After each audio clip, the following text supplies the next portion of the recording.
Hello, I'm Loïc, And I'm Marlon. and we are here for FoME Friend, where we sit down with professionals in the medical engineering field. In this episode, we chatted with Denny Wells, a biomechanist at Logemas. We talk about his career up to his current role at Logemas, the benefits of doing a PhD, and some of his interesting work in biomechanics. Enjoy!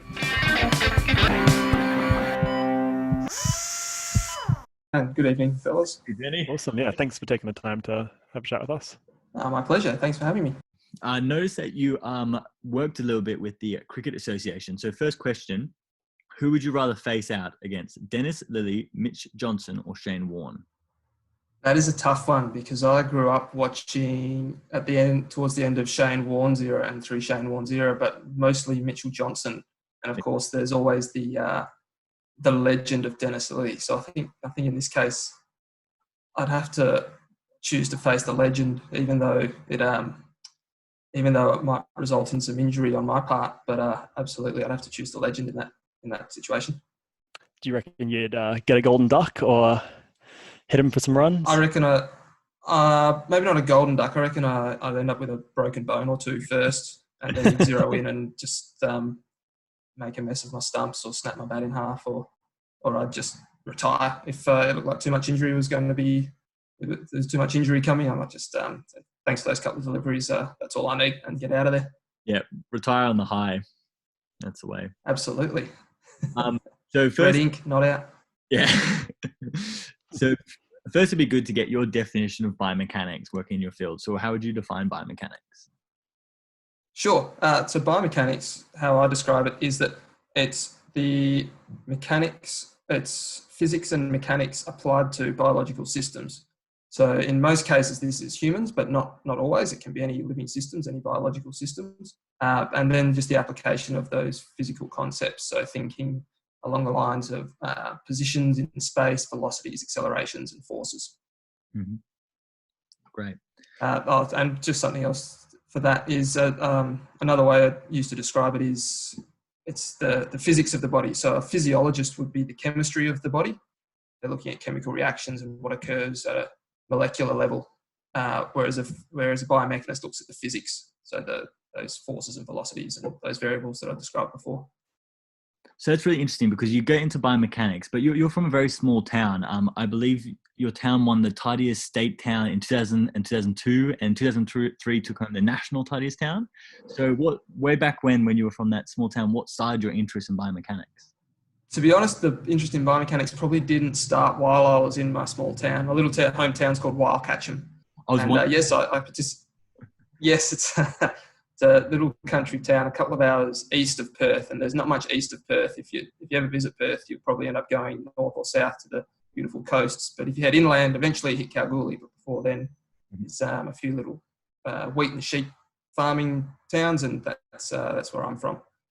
And I participated in the school litter pickups for those national championships and those high finishes in the tidiest town in Australia. So that's very proud to still claim that. But yes, my interest in biomechanics probably came a little bit after that. Although the beginnings were there, I was always interested in computers.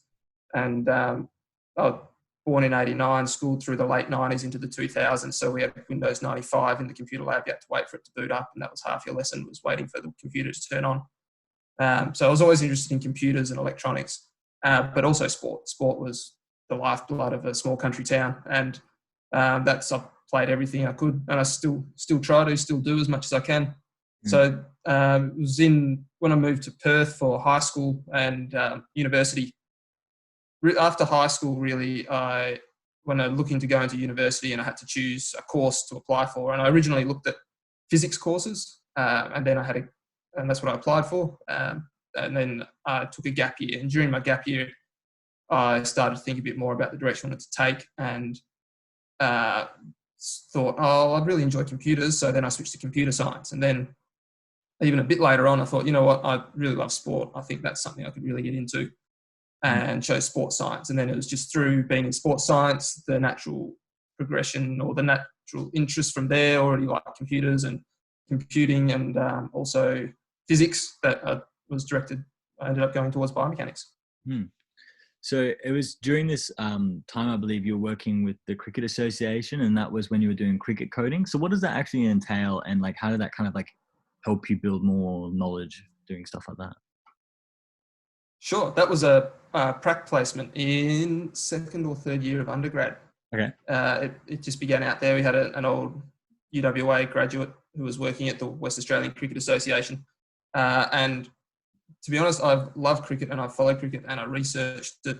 And it was the focus of my PhD, but I've never actually played it. I've never played a full season. But I absolutely love it and get into it as much as possible. So the opportunity came up to go to the WACA and work there. And it started with I was with the women's team, but back in the mid-2000s, this was when the women's competition was really just starting up. They'd had the association going for a few years, but they was just starting to get some support staff, starting to get that supporting structure around it and leading towards a more professional sport that it is today.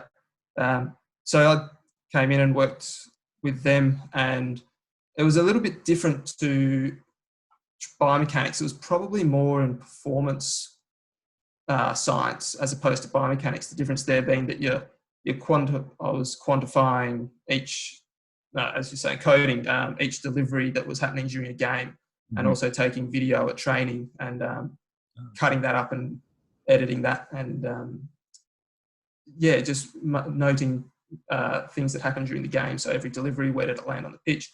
Where was it going? Feeding that information back to the coaches so that they could make more informed decisions.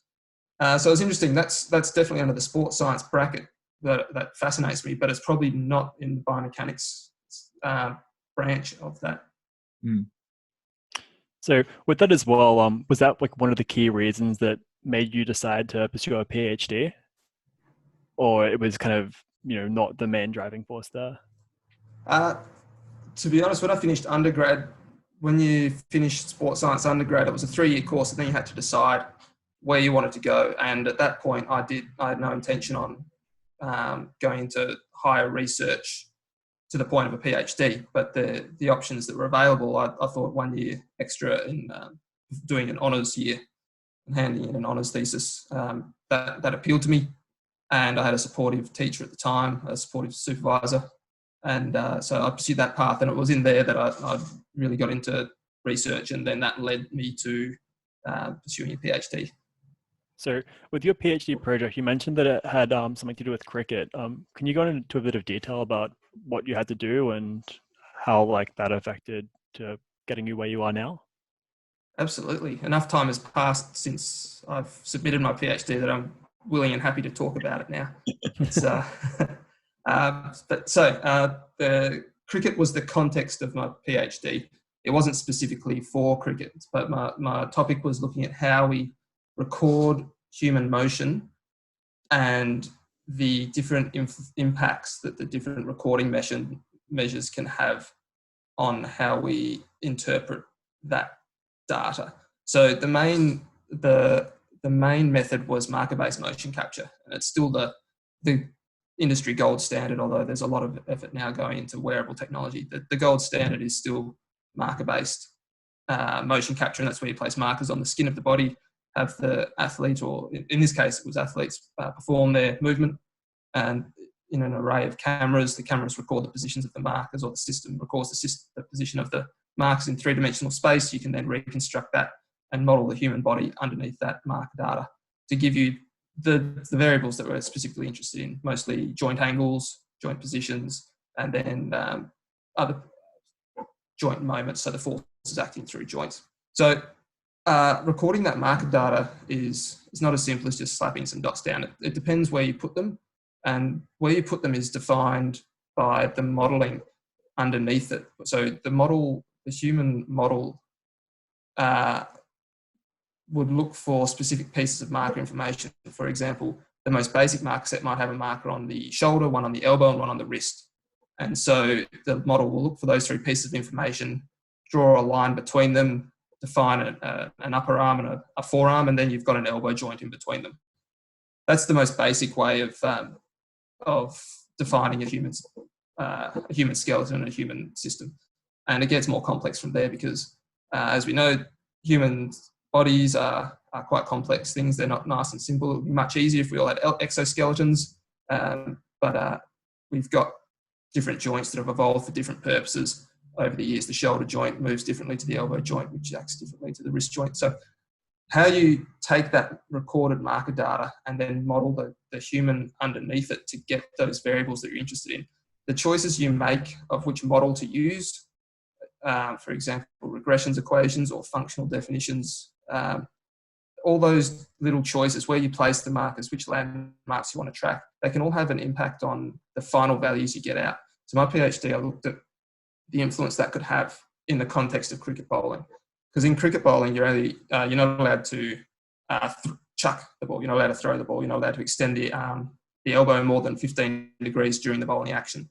And what I found was that if you look at different ways of modelling data, if you've got someone who's close to that 15-degree threshold, the model choices can actually influence whether they fall over that threshold or underneath it. And that's very important for professional athletes, because if they're called for being illegal, their action being illegal because they exceed 15 degrees of elbow extension, then they're not allowed to perform. It can very adversely affect their career. So we want to make sure that the people making those decisions have the best data, and they understand that the modelling choices that are made further down the track during the testing and the influence that they can have on those final variables. So like that work went into like looking at around the regulations. So would you analyze professional players to see whether or not their bowling action was illegal?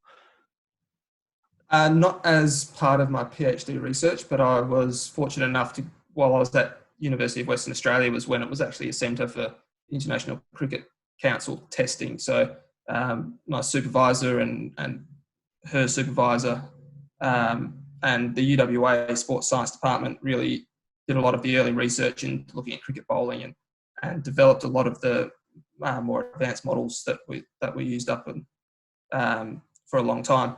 And so while I was undertaking my PhD, there were a few cricketers called for suspect actions, and they came to Perth, and I was part of that testing process. I was able to help out during that testing process.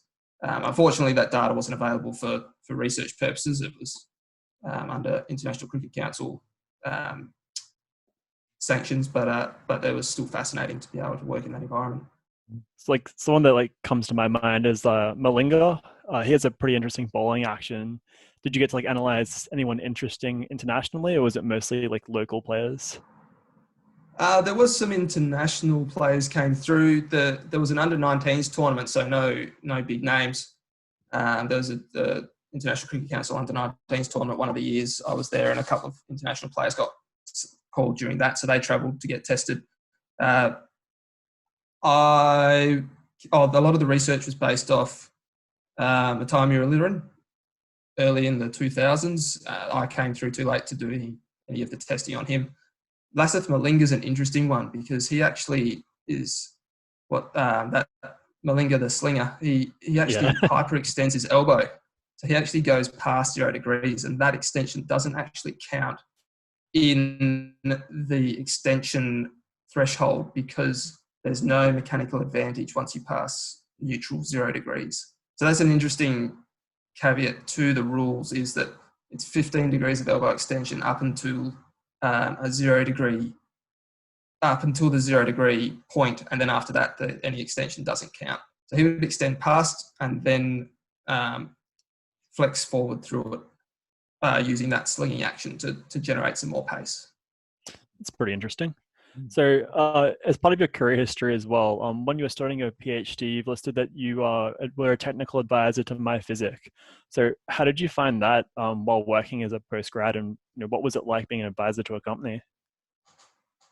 That was very early on. They're still developing their app. I don't believe they're released yet. Anyway, that was just some part-time work. To be honest, I didn't have a huge amount to do with them. They were doing some testing where they needed a lot of photos of people, just body shapes and sizes. So I was in need of some part-time work and was able to go along, help advise on the best video photo conditions, and just take a lot of photos of different body shapes and sizes of volunteers, all to inform their app, which I'm not going to say much about because I don't actually know what stage it's in, and I think they've pivoted a couple of times. So yeah, probably not the most interesting part of my career history to talk about there. Fair enough. It's like, as a PhD student, is it kind of hard to find like side gigs, or is it, there's plenty available in the industry? I was lucky in that my supervisors were incredibly supportive. So I actually carried on the work at the WACA as well throughout my PhD for a number of years. So that managed to carry through. So I was a bit lucky in that regards, that I found continuous work from a prac placement. But also I had incredibly supportive supervisors. So that my physics, the app gig, that was through a connection with my supervisor who set me up. And that we found at Sports Science it was a great community to be in at the time. And there was always work, some data processing to go around, something in-house. And if there wasn't anything in-house, then someone would know someone. So having that really supportive community around you when you're doing that research and you've got a lot of other things on your mind was incredibly important at the time. And I'm incredibly grateful for that. Nice. So you also went and worked in Auckland for a couple of years. How was it like working over in a different country, in a different place? It was spectacular. New Zealand is amazing. That was my first job after I submitted my PhD. So it was a research assistant job. It was based in their biomechanics lab. It was at the Auckland University of Technology at the Millennium Campus. So the Millennium Campus is their Institute of Sport where all their Olympians train. Except over there it's similar to here, I suppose, but over there it's more ingrained. It's got this, it's a single building that has the Institute, the High Performance Centre. It has Auckland Uni of Technology research level and also community-based activities, all in a single building. It's an incredibly diverse and amazing centre to be a part of, and that was amazing. I got to work just based in the biomechanics lab, so it wasn't tied to a specific project. But I got to help all the projects that were interested in including, for example, 3D motion capture, or wanted to include some more advanced biomechanical modelling. So they have a very strong strength and conditioning research group there, world famous strength and conditioning group there, that are always, strength and conditioning and biomechanics are very closely tied. So they quite often reach into each other's domain. So I was able to get in on a lot of projects, different projects that really expanded my use, what I was exposed to, different sports and different scenarios as well, not just sports. Oh, that's great. And now you, of course, work at Logemas. So can you just briefly explain what you do and what's a day in the life like for you? Sure. So I was only in Auckland for 1 year, and then I came across to Queensland, returned to the motherland, although albeit on the other side of the country from my hometown, but came to Queensland, started at Logemas. And Logemas is a motion capture specialist company. It's only a small company, all based in Australia. And we work with motion analysis equipment. So things like 3D motion capture, force plates, electromyography, pressure plates are our main ones, but really with videos, anything that is in the motion capture domain, we're interested in. And it started off as just a sales company, just supplying equipment, but now it's diversifying into providing services, a high level of support. So we pride ourselves on not just supplying the equipment, but we'll get it installed, we'll get it up and running, and make sure that your motion analysis system, whatever it might involve, is going at absolutely 100%, giving you the best data possible. It's quite an amazing company to be a part of, because coming from a university system where I was in universities for 10 or 11 years before this, which universities offer some security because they're these big things, these big institutions that have maybe not necessarily been around for a long time, like Auckland Uni of Technology, but there's a lot of things in place. There's a lot of systems in place. And if you want to change something, it can be quite difficult to change things in a university or mix things up.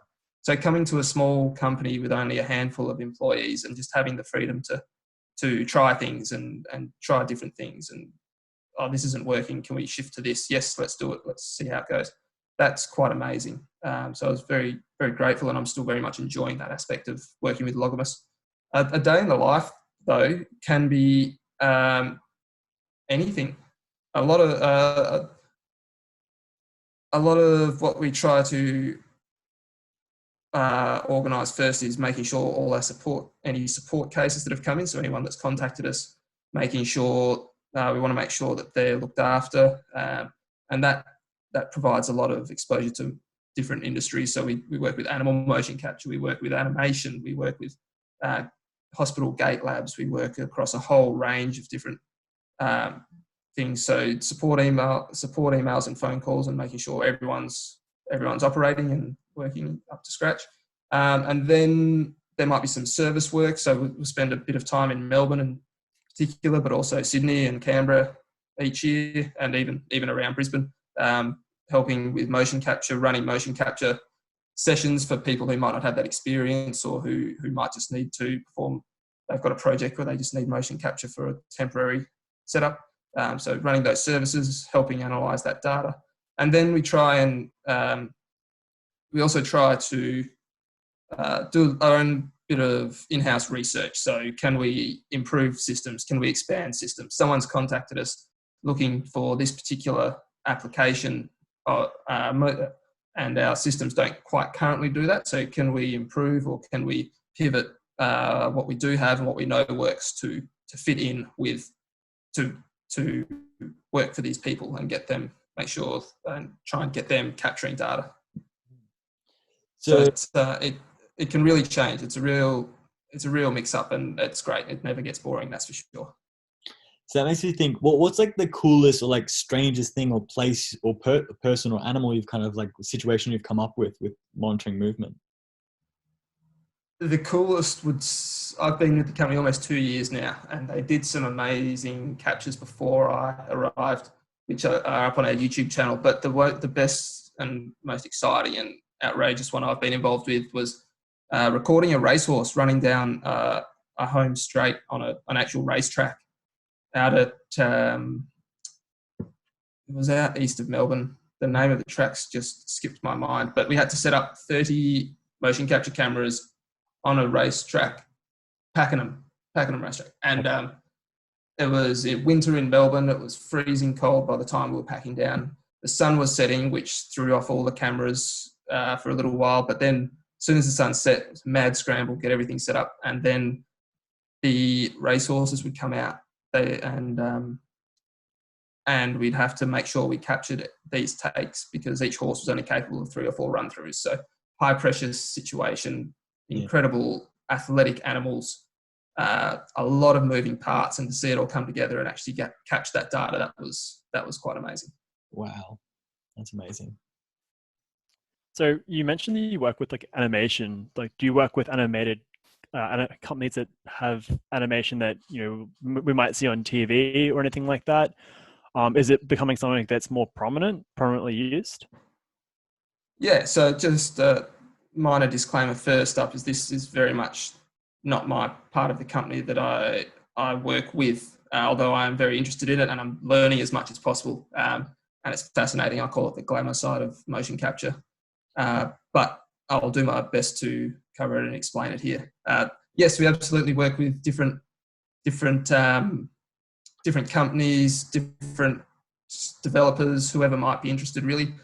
Apparently, Australia had a very strong animation and movie scene just prior to the global financial crisis, and after 2008, it never really recovered. And just now, we're just starting to see a lot more interest, a lot more different groups starting to get into that side of industry. So on our YouTube page, we've got a couple of TV shoots we did with companies last year. There was one for, I think it was the Children's Hospital, on their in-house production, explaining how motion capture can be used to drive video games, and nothing major international at this point, but we've done some cool Australian-based little pieces. Cool. Well, that's pretty interesting. So with like both of us, we're medical engineering students at QUT, so we do a bit of biomechanics. Like we do a bit of emotion analysis in a gate lab. Would you have any advice for, like, say, a medical engineering student that wants to kind of break into biomechanics? Like what kind of work experience and extracurricular skills could be useful if you wanted to find a career there? Sure. So I think my number one advice, and it's probably not going to come, I hope this doesn't come across the wrong way, but it's not, biomechanics, if you want to get into motion capture, it's worth investing the time into it and figuring out how to do it well.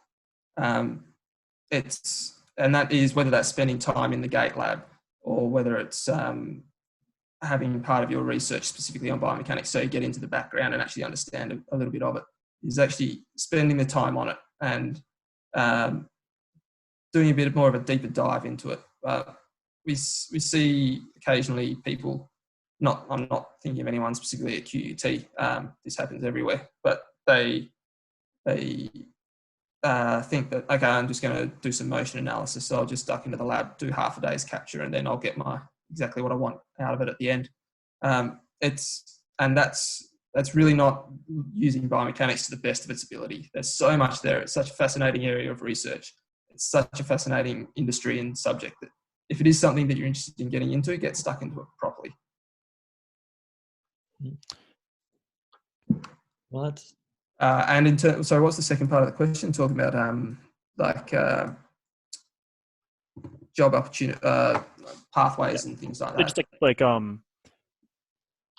So just like with like the industry as it is in Australia, would there be opportunities for someone that's a recent graduate that kind of wants to break into biomechanics? Like there's Logemas. Are there any other companies out there or opportunities that you know of? Yeah, absolutely. It's admittedly it's not a massive industry, so if you're interested in pursuing it, you might have to divert a little bit out of your comfort zone with the engineering aspect of things, and maybe a lot of the hospitals, and there's a handful in Brisbane, run gate labs, and they're constantly busy. So they would be potentially looking for some workers there. Outside of that, probably the Logemas, we're only a small company at the moment. We're always happy to talk with people and bring people on for minor projects, but it's not and show some give some exposure to the industry. Unfortunately, it's not a massive industry situation where we're constantly bringing people in and out. But absolutely, if people are interested, we can have a talk, and through our contacts, people are talking with us all across the East Coast and the whole of Australia about different motion capture and biomechanic projects that they might be interested in. So if not at Logemas, then we can definitely help kind of direct you in something to someone or a group or a lab that might be looking for some help. That's awesome, Denny. Thank you very much for talking with us. Thank you for having me. That was great fun. Thank you very much. All the best for the rest of the series, and I look forward to listening back to it. Yeah, and we'll see what we can do about getting you to bowl against your hero. Please. Yes, I haven't had any luck yet, so if you guys could put a word in somewhere, that would be amazing. Yeah, we'll do. All right, thank you. I'd like to give a big thanks to Denny for taking the time to have a chat with us. He has also provided his top 3 tips on how to break into a career in biomechanics. So make sure to have a read of them in the description below. Also, if you're interested in any of the work by Logemas, make sure to follow their Twitter and YouTube channel. And don't forget to like and subscribe for the next FoME friend. See you next time.